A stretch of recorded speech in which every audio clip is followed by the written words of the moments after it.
జీ5 ఉండగా మీ favourite TV shows ని మీరు అస్సలు మిస్ అవ్వలేరు. Complete free. మందారం ఒక సామాన్యమైన మనిషి, కానీ సత్యం అనేది సామాన్యమైంది కాదు.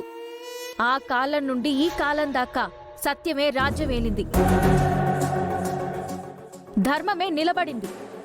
ఆ నిజాన్ని మేం ఇప్పుడు బయట పెట్టలేకపోయినా ఖచ్చితంగా అదే బయటపడుతుంది. యాదవ్ జీవితం ఎందుకు మమ్మీ బ్రతికుండడం? నేను పైనుంచి దూకి చచ్చిపోతా.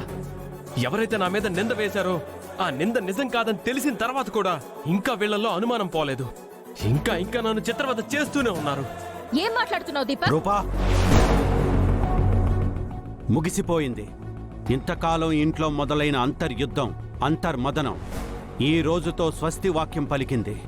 నీలాపనిందల పర్వానికి తెరవేసింది.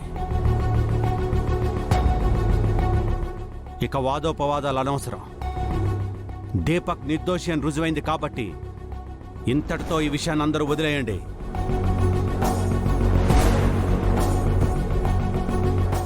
మందారం,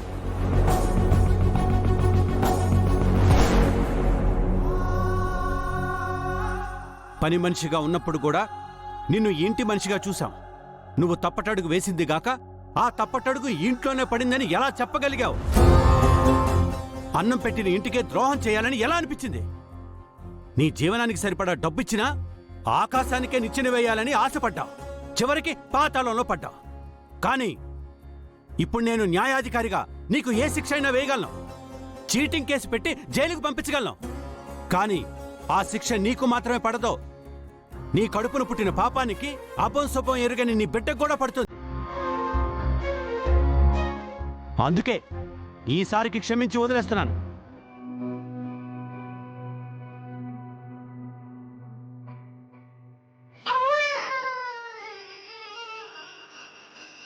విన్నావా? వింటున్నావా ఆర్తనాదం? అది పాల కోసం ఏడుపు కాదు, అమ్మ కోసం. నువ్వు జైలుకు వెళితే నీతో పాటు వాడు జైల్లోనే ఉండాలి. అందుకే నిన్ను క్షమిస్తున్నాను.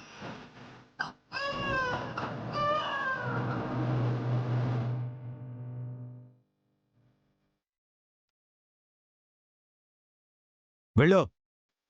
బ్రతకడానికి మార్గాలున్నాయి. బయట ప్రపంచం విశాలంగా ఉంది.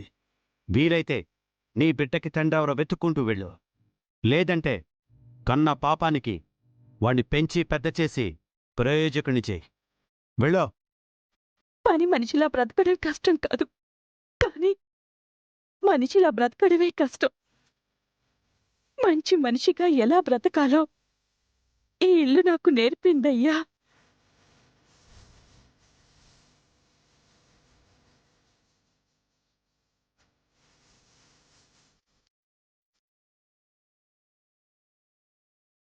జీ5 యాప్ డౌన్లోడ్ చేసి అన్ని ఎపిసోడ్స్ పూర్తి ఉచితంగా చూడండి.